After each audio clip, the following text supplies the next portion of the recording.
Hey everyone, and welcome to What Was That with Gabe Sanchez. The FBI seized MyPillow CEO Mike Lindell's phone while he was ordering at a Hardee's drive-thru. I wish I was joking, but that's literally what happened.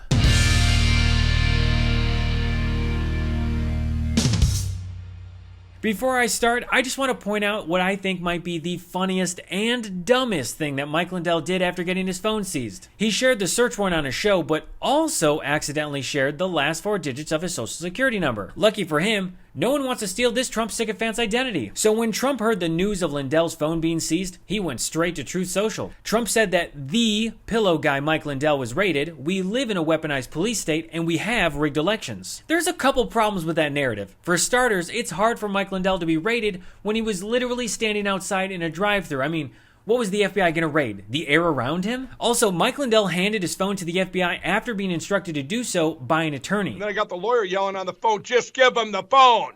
Give him the phone. Though the jury's still out if he called Trump's TV lawyer Jim Trusty. Oh, and one more thing I want to point out.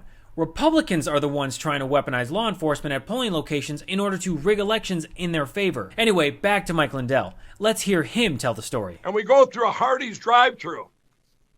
We pull around the back, and we're just about going through. We pull through the drive-thru. They take the order.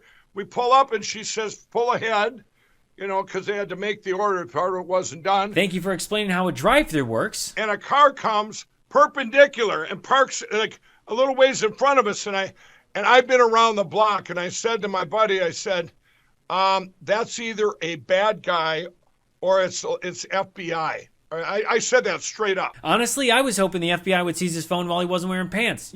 Kind of like with Jeffrey Clark, or that time Lindell was live streaming in a hotel courtyard back in 2021. Don't let the libtards call you names. Don't let them call you an ethnically dubious pillow pusher. Don't let them call you a marginally brain-addled, corrupt goofball. And somehow, Mike Lindell is unable to understand how this could happen. I can't even imagine you can just take somebody's phone because they want me to be a witness in the Tina Peters case. Sorry, Mike, but the FBI can seize your phone because you know what? They have probable cause that a crime was committed. The search was a legally authorized grand jury subpoena that was signed off by a federal judge. You'd think by now, after seeing all of these other Trump associates get their phones seized and their homes searched, that they would at least understand why this is happening to them. And the reason they served Mike Lindell a search warrant was for the contents of his phone as part of an investigation into a Colorado election security breach. According to the warrant, the probe is looking into conduct involving Tina Peters, Conan James Hayes, Belinda Nicely, Sandra Brown, Sharona Bishop, Michael Lindell, and or Douglas Frank, among other co-conspirators known and unknown to the government. In May of 2021, Tina Peters and her Stop the Steal posse allegedly orchestrated a plan that involved Conan James Hayes pretending to be a tech worker in order to illegally copy Mesa County voting machine data. And it should come as no surprise that Hayes is a conspiracy theorist with ties to Mike Lindell. Douglas Frank reportedly passed along the information about the scheme to Lindell, who had already been spreading election lies about Dominion voting machines. And I just want to remind you that Dominion is suing Mike Lindell for defamation. Sharona Bishop is an associate of Lindell and Peters who participated in their election denier rallies. She's also the former campaign manager of Representative Lauren Boebert. And unsurprisingly, in 2019, Bishop praised the far-right neo-fascist group the Proud Boys. So, in an effort to prove the 2020 election had been rigged against Donald Trump, Peters made copies of sensitive information from the Dominion voting machines, which then found its way online and was spread around the election denier community. So let's fast forward to August 2021, where Tina Peters is attending Mike Lindell's cyber symposium, and while she's there, a search warrant is executed on her office. I got an order from the Secretary of State that she was going to invade my elections department today, and guess what? When I was on a plane to come see you kind folks and to talk to you out there, guess what they did? They provided a search warrant and raided my office. We don't know what they were doing in there. No, we do. See, Peters broke the law by leaking the voting machine data, and they traced it right back to her office. And then later on, QAnon influencer Ron Watkins virtually attended the symposium and said this. We have a problem. It's just my lawyer just called me Mr. Ty Clevenger, and he said that I should put out this statement.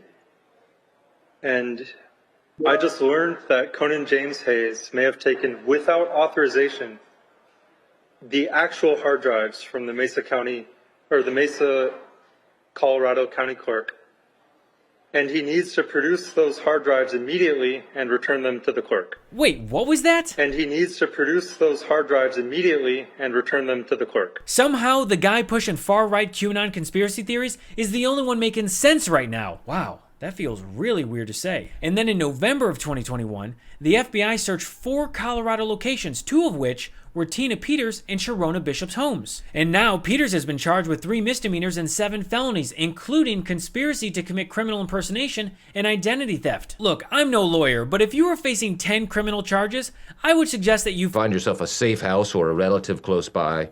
Lay low for a while. However, Peters has done the complete opposite. Just this past June, Peters told the New York Times that Representative Lauren Boebert had encouraged her to go forward with the imaging of the voting machine data. Now, Lauren Boebert denies telling Peters this, but considering Boebert's history and her connection to Sharona Bishop, I wouldn't be surprised if Peters' claim was true. I'm fairly certain that more details will come out before Peters' trial on March 6, 2023, which, honestly, should be an open and shut case. And speaking of cases, the Justice Department has ramped up its investigation of attempts by Trump's allies to overturn the 2020 election.